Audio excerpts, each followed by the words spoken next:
everybody. I spent my semester continuing my research on nautical music, also known as sea shanties. My research on maritime music sprang out of a childhood love of folk and traditional musics, thanks to my parents, my father in particular. I knew that as a full-time employee trying to get through a master's degree, I would have to work smart. I didn't have time to work hard. So I decided from the very beginning to try and keep my research progressive and cumulative. I spent last year, my first in grad school, determining where I wanted to focus my studies. Having picked maritime music, it is time to start honing what my research should be.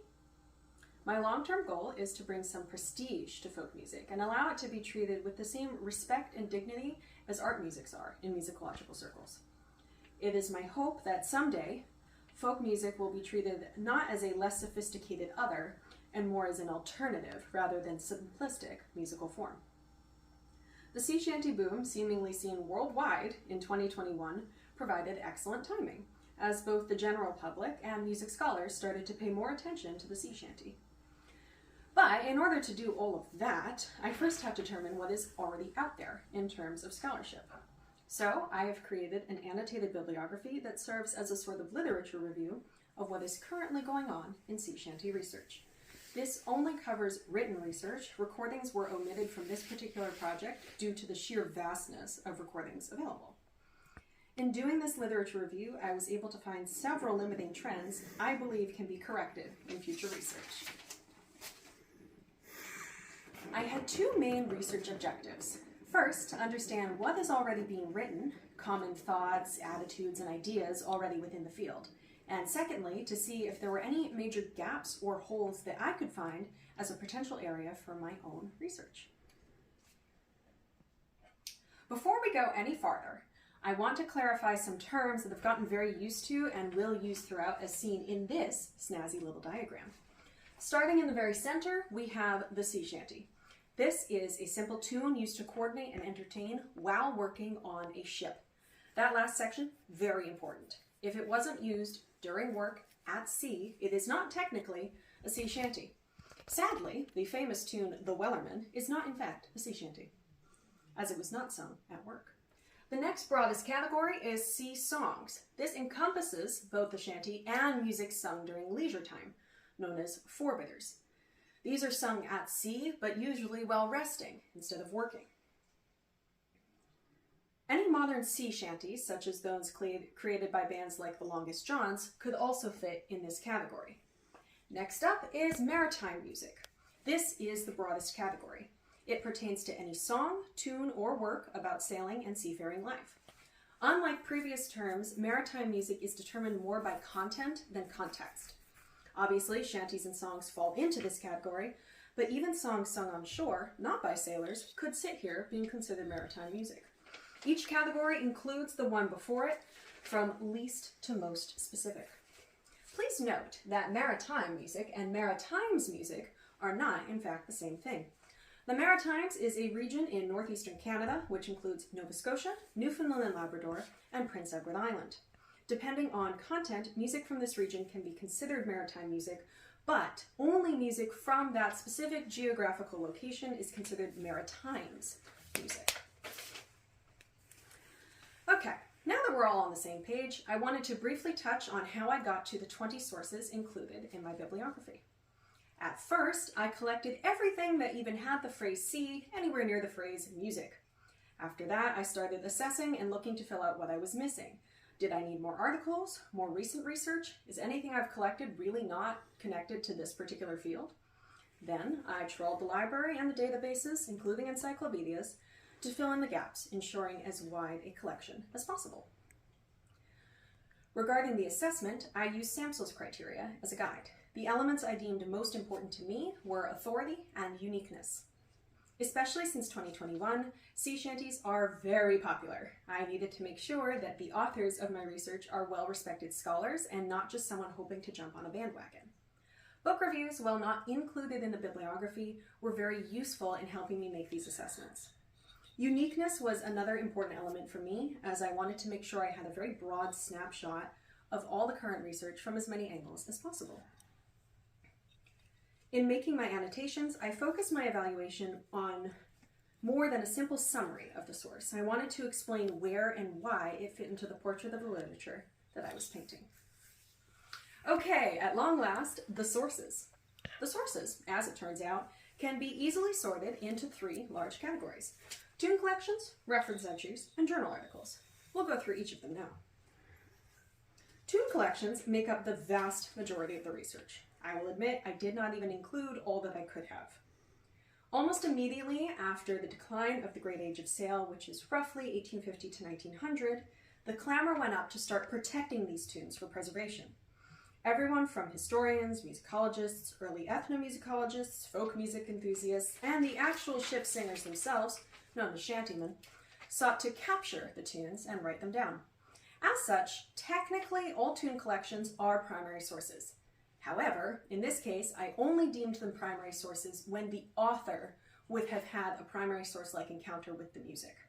That is, they were a sailor or another subject matter expert.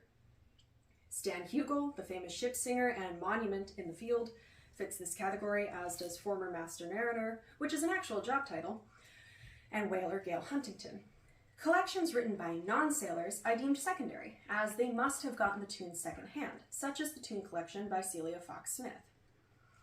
There is one professional or official tune collection I was able to find, the Oxford Book of Sea Songs. It is polished, organized, indexed, and as scholarly as can be. So while a trustworthy source, it is missing something of the human spirit of other collections. Even in reading a few pages of Hugel's work, scattered as they are with anecdotes and personal performance preferences, one can feel the passion and knowledge he gained from a lifetime at sea. I have an example for you. This book right here is one of Hugel's 3 book-length works contributed to sea shanty scholarship, and this is his entry for the very famous tune, Santiana. Santiana, a windlass shanty, was extremely popular with Merchant Jack and was one of 3 work songs roped in by whalemen to lighten their pulley hauling. The other 2 songs popular aboard whalers were the halyard shanty Ranzo and the general purpose shanty Will Ranzo Away. Strangely enough, the whalers did not produce any shanties of their own. The figure around whom this shanty is woven was Antonio Lopez de Santa Anna, who lived from 1795 to 1876 and was the last president of Mexico prior to the annexation of California, New Mexico, and Texas by the United States of America. Defeating the Spaniards at Zampico, the French at Veracruz, and the Yankees at the Alamo, he was brought to a halt at Molina del Rey, the Molly del Rey of the song, by the American troops under General Taylor. British sailors often deserted their ships during the Mexican War of 1846-48 in order to join Santiana's ragtag and bobtail army. For some strange reason, the rebel in them, no doubt, they favored the Mexicans and not the Americans. This is probably the reason why most shantymen sang a lie. Santiana gained the day and General Taylor ran away. Santiana was recalled to the presidency in 1853, but finally overthrown in 1855. When the last American whaler, the Charles Morgan, was being hauled into port for the last time, with her crowd at the windlass roaring out Santiana, it is reported that many old-timers on the quayside had tears in their eyes as they listened to the swelling choruses of this ancient work song. There is a theory that this shanty in fact antedates the Mexican War. Captain Bone wonders whether the Breton Say Anne may have been the subject around whom this shanty was woven, and Dr. John Lyman, the American musical historian, working on a rather old version of Santiana found in a Danish shanty book, has wondered whether a Latin home may be found for this tune, since a vessel called the Santa Ana was known to have sailed the waters of the Mediterranean in the 16th century. So that is Hugel's description of the tune Santiana. Tune collections are in fact still being published, fueled in part by new interest, such as Jerry Smythe's 2020 or 2021 publication. That one is the least scholarly of the collections I analyzed and is aimed more at the general public than any sort of music scholar. Of course, my research would not be complete without reference entries. The shanty entry on Grove Online is almost frankly ridiculously thorough, even including a discussion of the origins of the word shanty. If one wants a sort of one-stop shop for all your sea shanty needs, this is the place to go. Older works like the New Grove print edition and MGG had a reference for shanty as well, covering definitions, origins and contexts, and of course, musical examples. Since the categories, bibliographies, and subheadings are all nearly identical, I'm pretty sure that the MGG article is merely the New Grove article translated into German. It is written, again, by Stan Hugel, a man with no academic training and yet still considered enough of authority to contribute to these prestigious publications. I also included contextual reference entries for important people and places in the research, such as, say, our friend Stan Hugel, or the Mystic Seaport Museum. This museum is in Connecticut and is responsible for the active preservation of shanties on the eastern seaboard, as well as hosting a truly massive library of written tunes and recordings. The journal articles can be split into two categories, pre-1940, roughly, and 21st century. This was determined by time of writing as well as content. The articles in this section are much more wide-ranging. Topics include the connection between sea shanties and art, as seen in the article by McLamore, a scathing review from 1937 of the practice of prettifying sea shanties in concert settings, seen in an early edition of Music and Letters, Stan Hugel's approach to shanty singing and its ramifications for an Irish diaspora, and how the shanty is being treated in the 21st century, and many more. While these articles were widely varied, they all tended to focus on the tunes themselves, almost from a non-musical perspective. In these articles, I saw historical approaches, discussions of preservation, an almost literary discussion of the lyrics and the narrative, and yet very little musical analysis or contextual discussion.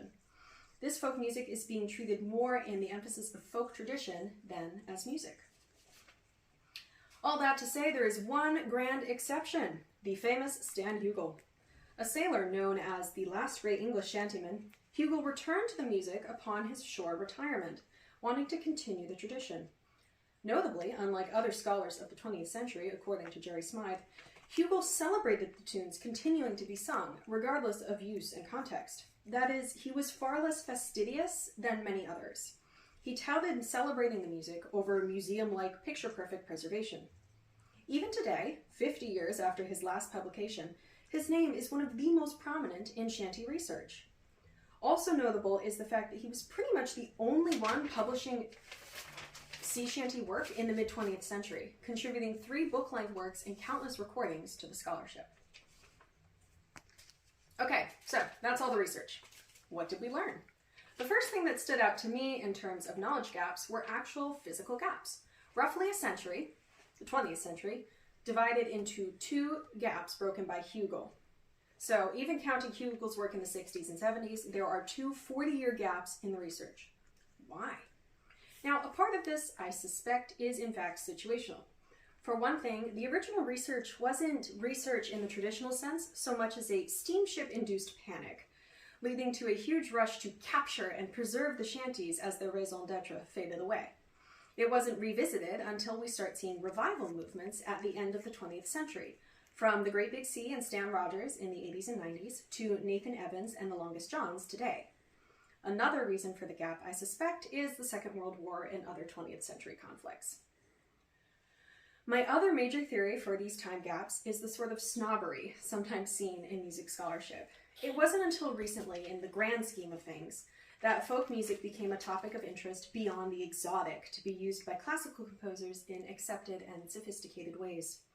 I suspect that if one were to look at traditional and folk musics worldwide, you would see an uptick towards the beginning of the 21st century in their interest across the board, as I did. It's still interesting and, in my mind, could yield some fascinating research. Why did nothing happen for 40 years at a time? Another major gap is one of content. The vast majority of shanty research, as established, is focused on collection and preservation. That means that, of course, the music itself is paramount in the research, but it also means that connected topics are almost overly focused. Very little is mentioned about history, performance practice, or even theory, except when in connection to preservation. The music is treated more often in a historical context, as an important element of a culture and history, rather than as having musical merit of its own. It would be wonderful to see more works devoted to analyzing the shanty, the way scholars analyze symphonies and chamber works today. I disagree with the sentiment that the tunes are too simple for analysis. After all, how much work has been devoted to Gregorian chants, which possess a similar range and contour as a shanty tune? as ethnomusicologists increasingly turn to treating all music as equal and moving away from the Western emphasis seen in previous centuries, it is my hope that these tunes, indeed all folk music, begin to be treated as having value and significance despite being popular. A final gap is Stan Hugill himself. Who was he, really? How did he become an established authority so quickly? What were the reactions to him, both when he was writing and now? It was only mentioned in the one article, but why exactly is his more celebratory approach more unique to the research? While I am a huge fan of Stan Hugill's work and by no means want to detract from him or his contributions, his writing seems to be almost blindly accepted as gospel. Why? What did Hugill do to warrant this reaction, again, half a century later? I know that musicology can be a slower moving field than, say, science, but is he really still the gold standard? It's funny, Hugill the scholar creates almost as many questions as he answers. So we have these clear holes for research, which makes the next steps fairly easy to identify, if not to select. If I wanted to go the investigative route, I could research the gaps in Shanty research, see if anything has slipped through the drains of time that fill in those empty years. Or I can keep going down Hugill's path, focusing on the ideas and musicking contained in those tunes rather than the tunes themselves. I could even get somewhat meta about it and take a more historistic view and research the research itself. How was the preservations of shanties actually carried out? More traditional research could look like historical investigations into the songs and their context, whether from a lyrical or musical perspective. For example, last year I observed how many of the tonal patterns seen in these tunes were in fact modal, and as such, many sea shanty tunes exist outside, if not before, Western theory as it stands today. Far more research could be conducted in that area. Finally, we have talked about Hugill quite a bit, but another notable name that came up in my research is Celia Fox Smith.